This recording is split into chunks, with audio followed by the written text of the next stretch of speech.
इससे बेहतर अफगानिस्तान के लिए ये था कि इंडिया एक होस्ट करता, ओआईसी की ही अगर करता तो मुमकिन है कि इंडिया ज़्यादा पैसे ले देता अफगानिस्तान को बनस्बत ये कि हम।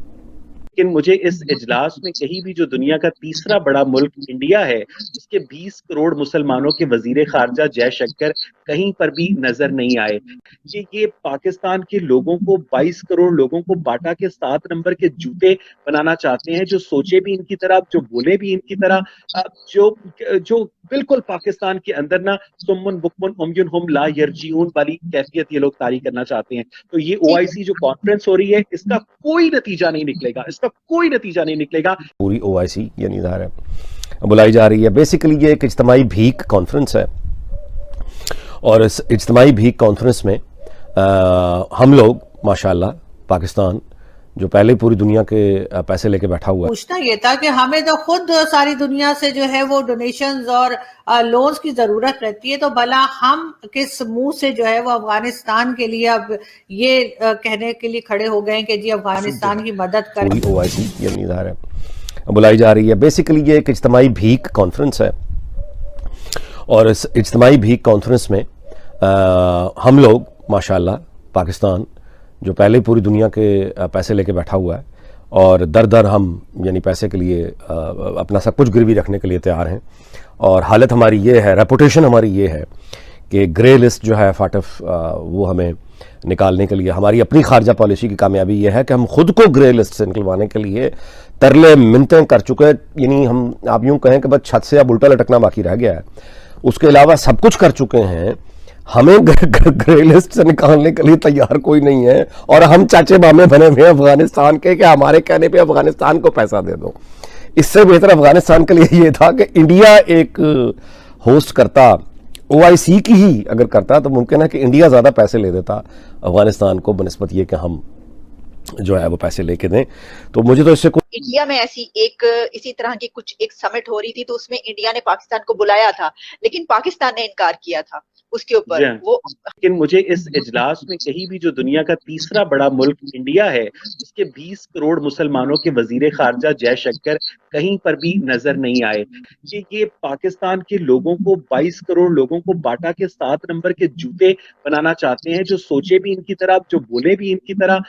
जो बिल्कुल पाकिस्तान के अंदर ना सुम्मुन बुकमुन उमयुन हुम ला यरजीऊन वाली कैफियत ये लोग तारी करना चाहते हैं। तो ये ओआईसी जो कॉन्फ्रेंस हो रही है इसका कोई नतीजा नहीं निकलेगा, इसका कोई नतीजा नहीं निकलेगा। करने जा रहे हैं हम अफगानिस्तान की मदद करने के लिए। हमने ओआईसी की मीटिंग यहाँ रखी है। खैर ये पहले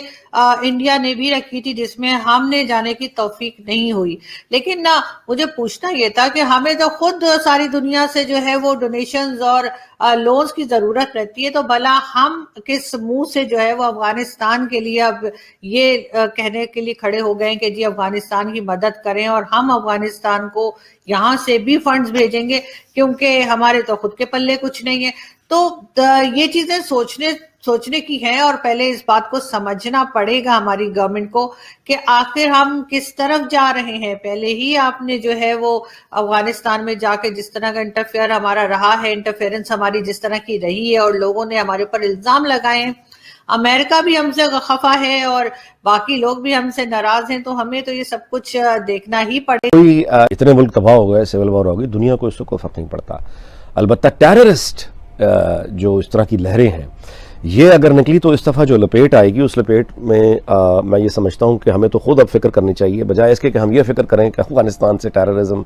जो है वो निकल के अमेरिका चला जाएगा या यूरोप चला जाएगा और इन लोगों को तंग करेंगे। हमें फिक्र अपनी करनी चाहिए कि हमारे यहाँ ना आ जाए। ना आ जाए फिक्र क्या, मतलब कई दफ़ा आ चुका है, दोबारा से आ जाएगा। सो बेसिकली ये जो ओआईसी के ये जो वज़ीर ख़ारजा यानी ये एक अच्छी ऑप्टिक्स है, ये अच्छा एक जिम्नास्टिक है, ये अच्छा एक सर्कस है, लेकिन इससे कोई टेंजिबल चीज़ का निकलना, ठोस इमदाद का मिलना कम से कम मुझे तो नज़र नहीं आता। हाँ मुमकिन है कि आगे जाके तालिबान और अमेरिका की कोई अंडरस्टैंडिंग ऐसी हो जिसमें इंडिया भी शामिल हो, वहाँ से उनको एक सॉलिड हेल्प मुमकिन है कि मिले। यहाँ पे अलबत्ता हमारे यहाँ खाली ढोली हैं, बस वो बजाए जाए जितना बजा सकते हैं। तो सलमान खान और शिल्पा शेट्टी को आप बुला के देख लें, धमाके होना शुरू हो जाएंगे। यानी इसका मतलब ये है कि Saudi Arab gives a damn to मसला Kashmir, Saudi Arab gives a damn to government of Pakistan, all that diplomatic efforts, and they have chosen India to be their friend. उन्होंने नरेंद्र मोदी को 2 साल पहले सऊदी अरब का आला तरीन सिविल अवार्ड भी दिया, और इसके बाद उन्होंने सऊदी अरब ने जिस तरह से पाकिस्तान की तमाम पॉलिसीज को पसे पुश डाला है, तो मुझे नहीं लगता कि पाकिस्तान के अंदर कभी भी वो वक्त आ सकता है जो आपकी और मेरी ख्वाहिश है। हम अगर इंडिया के साथ सुलह हो जाए, पाकिस्तान और भारतीय पंजाब की ट्रेड शुरू हो जाए, तो पाकिस्तान के अंदर जो भारतीय आइटम स्मगल होके आती हैं या जो दुबई के रास्ते आती हैं, वो दोनों मुल्कों की जो ट्रेड है उससे लाखों करोड़ों लोगों को फायदा हो सकता है। और पाकिस्तान की जो गवर्नमेंट है वो बार बार मसला कश्मीर को ऐसे पेश करती है जैसे उसके बगैर कोई कयामत आ जाएगी। और मजे की बात यह है कि हमारे वजीर आजम इमरान खान ने अभी मसला कश्मीर का दोबारा से जिक्र किया एक गैर मुल्की चैनल को, जो उन्होंने पेड इंटरव्यू दिया है, जिसमें जो क्वेश्चंस हैं वो भी प्री स्क्रीन्ड होते हैं, क्योंकि